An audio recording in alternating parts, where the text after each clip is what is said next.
And then we're going to work on that weight thing a little bit. We're going to push the shoulder forward till we get them a little heavy again, and I'm going to help you with the half halts. Okay? She's so delicate.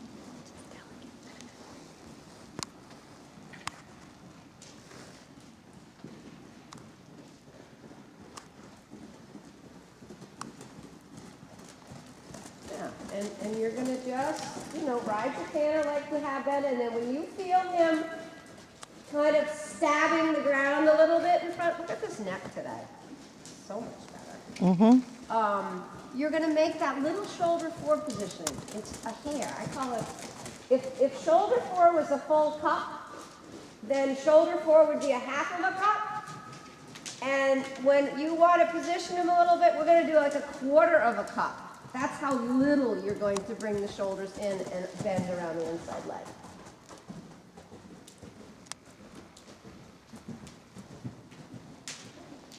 That's right. And your upper body. And today, because you're trying to sit straighter, Abby, you're looser in your hips. That's really good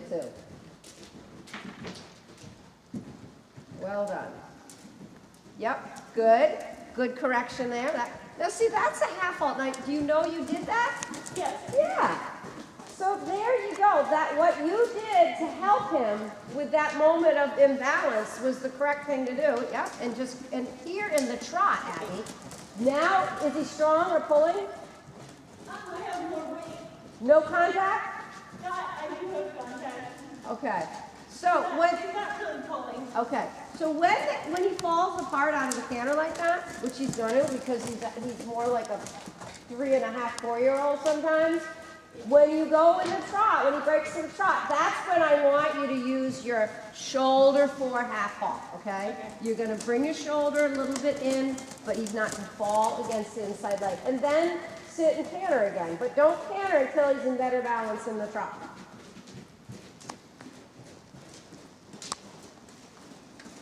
So when a horse leans on you a little bit, which he looked like he did maybe there for a moment. Okay, well, that's where you as a rider have to say, how can I help this? It's not because he's like that. You've got to get his shoulders up, okay? The mouth part is really a symptom of what's going wrong, okay? It's not the main cause of a problem. It's a symptom of the problem. So sit the trot for me. And what you have to do too, and it's very hard, is when he's pulling on you, you've got to make 4 half halts, 4 or 5. In the time you might do one big long one, you've got to make them quick. Give him a kick for the inside leg too. Yeah. And after each one of those half halts, you've got to give.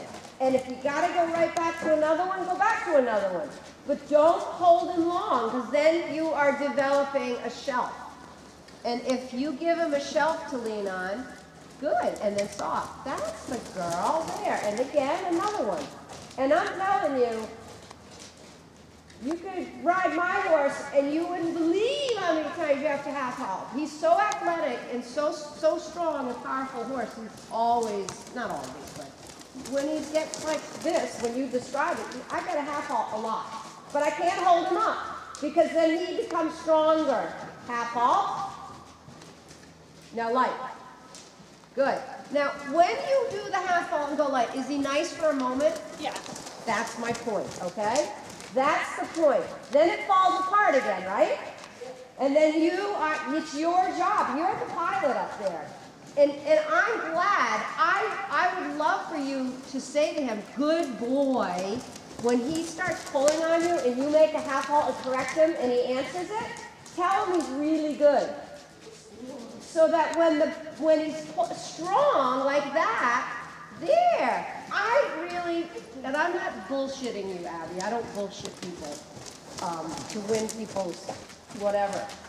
When I see you ride him like that, when he says, I'm getting tired of holding myself up, and he plows on you and you fix it, that's awesome. That's riding. You know, that really is a horse trying to figure out what to do. He was light as a feather in the beginning, and then he started getting heavy. Yeah. And because you're working him. You're making him really go, and he doesn't know what to do with it. He's saying, I don't know how to do this. I've never been told to do this. And I bet damn well he's not been ever told to do that. No, I don't think so. You know?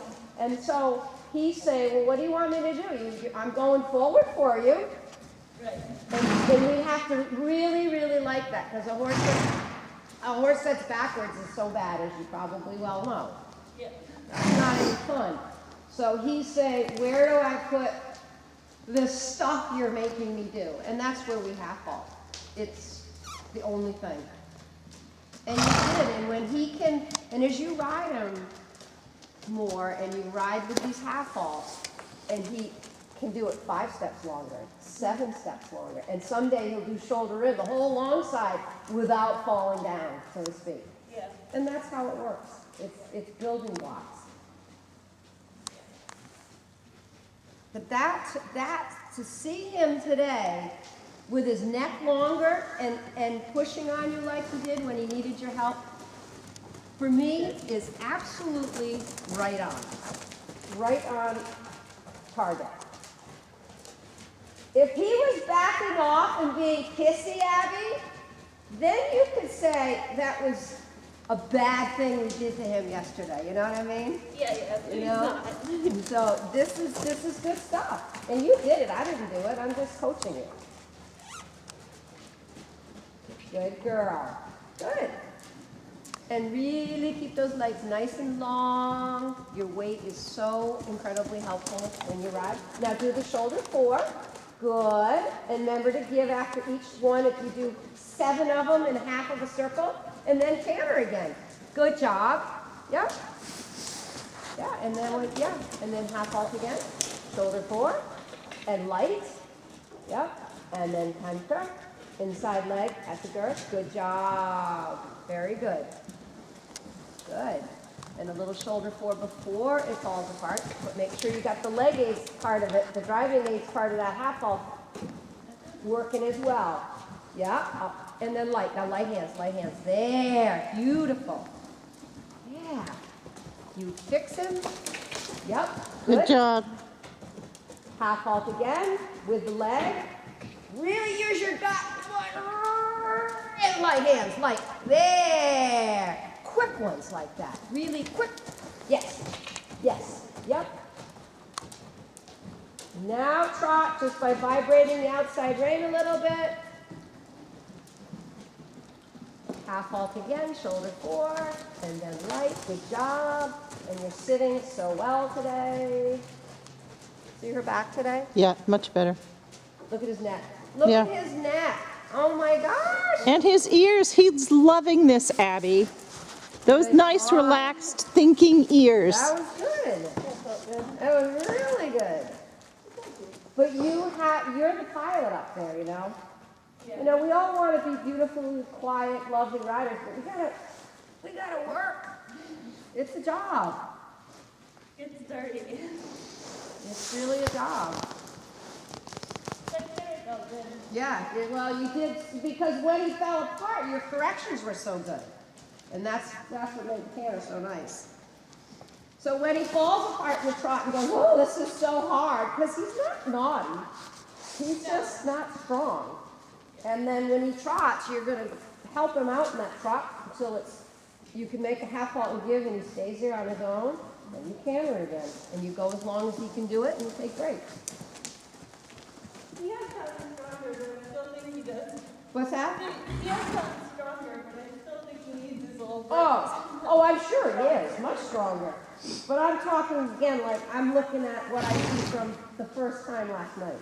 Yeah. Yeah, I'm sure He is a little tired today, too. yeah, sure. Definitely working muscles. We use different parts of his body that he probably doesn't even know he has. And Abby, when I gave him to you, the top of his croup was jello. There was no muscle there, and I see some muscle. He so looks so good today. He really does. And it's not your fault that he was trained to go as a poser, you know, like a pretty hunter. That's what they wanted. They probably, Exactly what it was. You know, all they cared about was that he looked quiet and he had his neck arched, and they didn't care if he goes through. He just had to go over fences. And his mouth was open. I'm not seeing any of that. No, that's a really good thing. That's another thing we should talk about, because I have his nose down cranked shut. That's okay. I'm not against that as well. Let me see what- Because it was